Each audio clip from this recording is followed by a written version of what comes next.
Salut les Phoenix, on se retrouve pour une nouvelle vidéo et aujourd'hui on va voir l'élément marketing et plus particulièrement l'élément copywriting qui va te permettre d'obtenir un taux de conversion de plus de 20% sur ta fiche produit Amazon.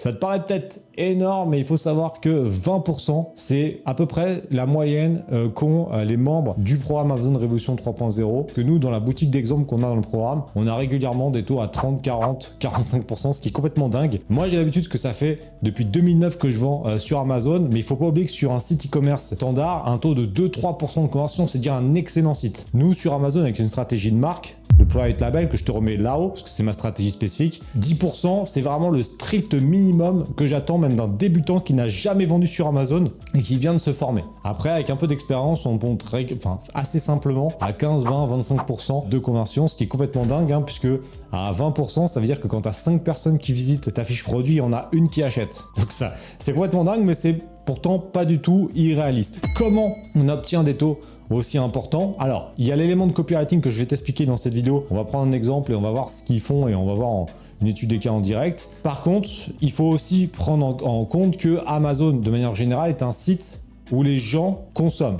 Quand les gens vont sur Amazon, c'est pour acheter. Donc déjà, de base, le taux de conversion sur Amazon est bien plus important que sur un site, puisque les gens ont confiance, les gens ont l'abonnement. Donc en général, de manière globale, même si tu es mauvais sur Amazon, tu vas avoir un taux de 6-7% de conversion, à ce qui serait complètement pourri, hein. Tu mettras ton taux de conversion moyen sur Amazon en commentaire, et tu mettras, si tu es à plus de 10-2% de moyenne, tu mets un like. D'accord? Parce que c'est vraiment le strict minimum, mais même des mecs très mauvais ont 6-7%. Donc c'est 2 fois, 3 fois supérieur à un site internet. Donc déjà, tu as l'élément du site qui fait que les taux de conversion sont bien meilleurs. Maintenant, on va voir l'élément clé que la 95% des vendeurs ne font pas. Alors ça commence à venir parce que c'est vrai qu'on forme quand même pas mal de gens. Donc c'est vrai que le niveau commence à monter, heureusement, parce que c'était quand même assez catastrophique et c'est toujours assez catastrophique. Et on va le voir avec une étude de cas sur mon écran, donc tu verras ce que ça donne. Les gens ne savent pas faire des fiches produits et c'est pour ça qu'il y a énormément de créneaux pour les personnes qui se sont formées, parce que les vendeurs sur Amazon à l'heure actuelle, beaucoup de fiches produits donc qui jouent sur un volume, donc c'est à dire qu'il y a une grosse logistique, il y a un gros stock, mais en fait pour un rendement qui est pas dingue. Alors que nous, dans la team Phoenix, on utilise une stratégie où on va optimiser chaque fiche produit, mais on va pas avoir énormément de produits. Mais plus gros vendeurs qui font des millions d'euros de chiffre d'affaires par an ont peut-être 10 produits. Mais 10 produits bien optimisés, vendus sur la France et l'Europe, je peux te garantir que ça fait un sacré chiffre d'affaires. Et ça, cette stratégie-là, c'est une stratégie que j'ai développée au fur et à mesure des années. Donc ça m'a permis de m'améliorer, de tester des trucs, de voir que ça marche pas. Et la stratégie de faire beaucoup de fiches produits non optimisées, je l'ai faite pendant quand même pas mal de temps avec la téléphonie, donc on va revenir sur la téléphonie dans mon exemple. Mais au final, oui, je faisais du chiffre d'affaires, oui, j'ai été rentable, oui, je gagnais bien ma vie, mais putain, j'aurais su ce que je sais maintenant, à l'époque, mais laisse tomber, j'aurais peut-être fait 10 fois plus et 10 fois plus de rendement. Parce que quand j'avais 2000 fiches produits, j'en avais 200 qui marchaient bien, alors qu'en fait, j'en aurais eu 20 optimisés comme maintenant, j'aurais peut-être fait, on va dire, plus ou moins le chiffre d'affaires, le même chiffre d'affaires, mais avec un rendement bien plus important. Mais même si je suis quasiment certain que j'aurais fait plus de chiffre d'affaires. Mais en tout cas, j'aurais eu un rendement plus important parce que j'aurais eu moins de stock à gérer, donc moins de frais fixes, moins de pertes en stock, etc. Donc j'aurais eu un rendement bien plus important. Là, je suis en train de me faire mal. Je suis en train de me faire mal, mais bon, c'est la vie, hein. C'est comme ça qu'on fait. C'est en passant à l'action, en se trompant, et c'est comme ça qu'on améliore. Et il faut toujours tirer le positif, c'est que toutes ces erreurs-là, ça m'a permis de les transmettre à des centaines de milliers de personnes, puisque là, au moment où on fait la vidéo, on est sur la route, des 100 000 abonnés sur YouTube, et donc ça me permet aussi d'avoir un impact bien plus important sur énormément de gens. Donc toutes les erreurs que j'ai pu commettre, au final, elles servent à des centaines de milliers de personnes, et ça, c'est quand même kiffant. Donc maintenant, on va aller voir une étude de cas, et tu mettras en commentaire un petit peu ce que tu penses de la fiche produit qu'on va choisir. On va en choisir une au hasard, mais une plutôt bien référencée pour te montrer que même les meilleurs sont quand même pas dingues. Parce qu'évidemment, si je veux te chercher la pire fiche produit, c'est facile. On va aller chercher quand même dans le top des ventes. Et tu verras que même dans le top des ventes, il y a vraiment des améliorations à faire de manière très importante. Et on verra l'élément marketing que la plupart des vendeurs n'utilisent pas. Et pourtant, c'est comme ça que C'est comme ça qu'on vend. Donc j'espère que tu vas aimer la vidéo. Pense à mettre un like à la vidéo, même me faire exploser les likes sur cette vidéo. Pense à la partager, pense à t'abonner à la chaîne si ce n'est pas encore fait. Et maintenant, j'ai envie de te dire, on se passe sur mon écran pour voir tout ça. Alors, j'ai pris la téléphonie parce que, bah voilà, je connais bien et ça me semblait intéressant. Donc là, c'est les accessoires parce que les accessoires, c'est un produit qui peut être intéressant. Bah tiens, KW Mobile, d'ailleurs, ça c'était un de mes concurrents. C'était des Allemands qui cartonnaient en même temps que moi. Et donc, tu vois, ils sont toujours là. Qu'est-ce qu'on va les prendre? Attends, on va regarder un petit peu ce qu'il y a. Bon, attends, on va regarder sur les coques, celles qui se vendent le mieux. Bon, avec les coques standards, tiens. Alors, une coque standard. Bon, la Rhino Shield, tiens, Rhino Shield, c'est pas mal parce qu'en plus, ils sont sur un positionnement qui est plutôt haut de gamme. Donc ça, c'est super intéressant aussi. Petite parenthèse, mais c'est plus facile de vendre 10 produits à 30 € que 100 produits à 3 €. Donc, toujours pareil. Moi, personnellement, je préfère être sur une stratégie d'écrémage. Donc, c'est une stratégie où on va être les plus chers, mais avec une qualité ou en tout cas un service plus important. Donc, c'est mes positionnements dans tous mes business. Je suis toujours quasiment le plus cher, mais par contre, tu roules en Lambo. Tu roules en Lambo, en Ferrari, tu roules pas en Clio. Si tu veux en rouler en Clio, ça sera pas cher. Si tu veux rouler en Lambo, en Ferrari, avec un putain de programme, une putain de service, des putains de produits, bah ça coûte plus cher. Voilà, c'est ma stratégie en tout cas, et j'ai l'impression que c'est une bonne stratégie. Donc on revient sur le produit. Donc Rhino Shield, si tu ne connais pas, ce sont des produits qui sont quand même relativement onéreux, puisqu'on est entre 20 et 30 € en moyenne. Ça c'est des coques de protection. Donc comme on peut regarder un petit peu les photos, c'est des coques plutôt connues dans le marché, avec une protection qui est quand même assez intéressante, qu'on appelle des protections intégrales, donc avant-arrière, donc avec une absorption de choc, etc.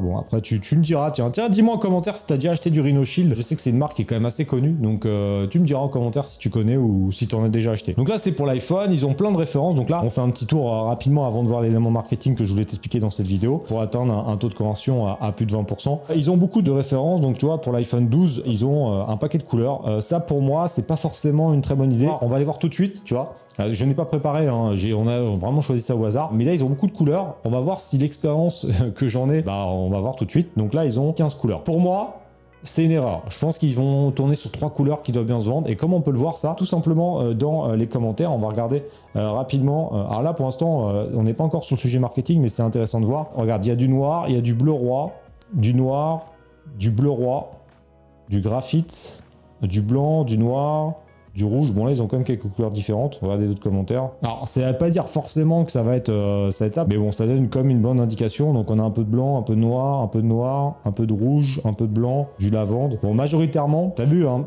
dans l'idée, il y a quand même beaucoup 3-4 couleurs qui ressortent. Tu vois, c'est ça qui est intéressant, c'est que ça te montre aussi que l'expérience, parce que ça c'est un truc qui date il y a quand même pas mal d'années, c'était entre 2013 et 2016 qu'on faisait ça, donc tu vois, c'était pas hier, ça fait bientôt, enfin au moment où je fais la vidéo, ça fait bientôt 10 ans, et même 10 ans plus tard, cette stratégie ou ce conseil est toujours d'actualité. D'où l'importance de suivre des gars qui ont une grosse expérience, parce que, bah tu vois, ça t'évite de faire ces erreurs. Déjà, première chose, il y a trop de choix. Ils ont 15 couleurs, et en fait, il y en a que 4 qui vont bien se vendre. Et encore, j'irai même plus loin, je pense que 70% des ventes, c'est des noirs. Donc nous, c'était une expérience qu'on avait, on avait beaucoup de couleurs. Au début, on avait que du noir. Après, on a élargi jusqu'à 9 ou 11 couleurs. Et on s'est rendu compte de ça, c'est qu'en fait, les gens achetaient du noir, un peu de bleu, effectivement, un peu de rouge. Donc c'est toujours les mêmes couleurs. Noir, bleu, rouge, blanc, en général. Donc à l'arrière, tu peux faire ces 4 couleurs-là. Mais toutes les autres couleurs, ouais, c'est bien pour ton catalogue, mais en fait, tu les vends pas. Comme tu les vends pas, t'as un stock qui dort. T'as un stock que t'as payé qui se vend pas, donc ça coûte de l'argent. C'est plus de logistique, c'est plus de taf. Et donc en fait, c'est pas rentable. Donc premier élément, less is more, comme on dit. Ça, c'est le petit bonus. On n'est pas encore au élément marketing, mais c'est le petit bonus si tu fais des variations. Ça sert à rien de faire plein de couleurs, et si tu fais que du noir, ça sera très bien. Bon, maintenant, on retourne sur la fiche, et c'est surtout ça que je voulais te montrer. Et là, on est sur un très bon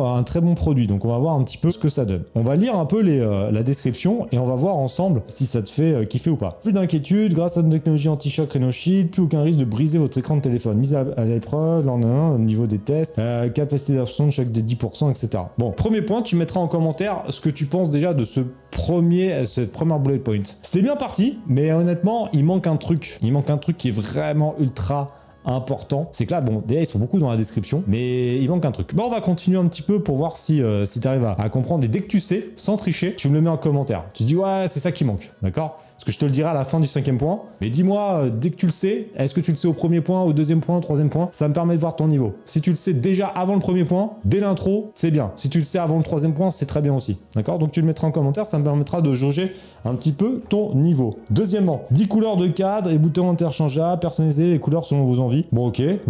Ok. Design minimaliste, épouse parfaitement la forme de votre téléphone sans le dénaturer. Une coque n'a pas besoin des TPS pour être protectrice. Remplacer le verso, clipser, nanana, ok. compatible avec iPhone 12, chargeur en Dision, protection optimale, ok, et dernier truc, alliage de polymère, choc pris, extrêmement résistant, flexible, matériaux pour s'assouplir, ok. Alors là, en plus, c'est vraiment une bonne étude de cas. Je te mettrai le lien du produit sous la vidéo, comme ça tu le retrouveras si tu veux regarder ce que ça donne en direct. Donc c'est quand même un produit à 30 €. Il n'y a pas de vidéo déjà, on se rend compte qu'il n'y a pas de vidéo, il n'y a que 6 photos, donc c'est même pas une optimisation optimale, parce que non, il aurait fallu 7 photos. Et ce qu'ils nous ont fait, alors ils nous ont fait aussi une description en contenu amélioré, coque modulaire, les couleurs, le côté design, résistance aux rayures, etc. Fini les chutes avec le petit truc. Ok. Alors là, si tu devais mettre une note de ce produit, pareil, tu me mettras en commentaire une note sur 20. Moi, je mettrais 13 sur 20 parce que bon, c'est pas mal, hein, c'est une marque connue, donc bon, ils sont quand même pas mal, ils ont des évaluations. Mais il manque un truc au niveau marketing, c'est que ils sont beaucoup trop dans la description, dans la caractéristique. Et il manque l'émotion. Il manque les bénéfices. Et il manque même deux choses, tu vois. Il manque les bénéfices pour le client et l'émotion. Ça va être les deux éléments qui vont te permettre d'avoir une fiche produit 13 sur 20 et de la passer à 18 sur 20. Sauf qu'une fiche produit à 13 sur 20, c'est cool. Une fiche produit à 18 sur 20, c'est un best-seller. Et comment on met ça sur une coque en téléphone comme ça? Bah, c'est jouer sur l'émotion de la peur de la casse, la peur de perdre ses données sur son téléphone. Parce que si jamais on pète l'écran, on peut plus s'en servir et toutes les photos de ta famille, de tes enfants, de tes sex parties, on sait jamais, tu vois ce que je veux dire? Perdu. Tous tes contacts, etc. Et c'est ça en fait que les gens ont peur. Ça c'est le premier élément. Deuxième élément, c'est peur aussi de perdre de l'argent parce que si jamais tu casses un téléphone qui coûte 1500 balles, t'as le seum. Donc du coup, t'as pas envie de le casser et tu joues sur la peur de la perte d'argent si tu dois en racheter un. Ça, on les voit pas du tout. Parce qu'en fait, quand on prend un peu de recul, la personne, quand elle achète le téléphone, elle en a rien à foutre que la coque, elle ait 10% de plus d'absorption. En plus, regarde, moi je suis assez bien placé parce que, il me demande si c'est pas une Rhino que j'ai d'ailleurs. Non, c'est pas une Rhino Shield, mais c'est le même concept sur un de mes iPhones. C'est ni blason, mais c'est le même concept. J'ai acheté ça parce que c'est mon téléphone de taf. Dessus, j'ai tous les contacts de tous mes clients, de tous mes potes, de toute ma team, etc. Si je le perds, si je le perds parce qu'il tombe et que je peux pas le récupérer, évidemment, tu peux tout récupérer avec ton truc Apple, etc. Mais concrètement, ça te fait chier. Donc, tu perds du temps, etc. Donc, moi, quand j'arrive sur une fiche produit où le mec me dit, qu'il tombe de 3 mètres, de 5 mètres, de 10 mètres, ça a été prouvé. Il est tombé de 10 mètres et il lui arrivera rien parce qu'on a une protection complète. Donc, ton téléphone, il restera toujours parfaitement intact, même en cas de chute, etc., etc. C'est ça que j'achète en fait. C'est le bénéfice d'avoir un truc ultra précis qui ne se casse pas. Et derrière, devant nos émotions de la peur, parce que c'est une émotion qui est ultra puissante. Elle regarde la télé, regarde BFM TV, TF1. Pourquoi ils parlent que des trucs négatifs? Parce que déjà notre cerveau a tendance à se rappeler beaucoup plus des trucs négatifs que des trucs positifs. C'est notre système de sécurité qui date d'il y a très très longtemps. Et deuxièmement, comme ça nous fait flipper, c'est ça qui va nous pousser à l'action. Donc ça c'est vraiment important. Émotion-bénéfice, ce sont vraiment les deux éléments marketing qu'on ne voit pas du tout assez dans les fiches produits et qui va te faire passer à un autre niveau. Donc ça c'est vraiment super important. Donc j'espère que tu as aimé cette vidéo. Mets-moi en commentaire tout ce que je t'ai posé comme question. Dis-moi si tu fais ça, mets un like. Fais-moi exploser même les likes. Abonne-toi si c'est pas encore fait. Et on se retrouve bientôt sur la chaîne. Bye.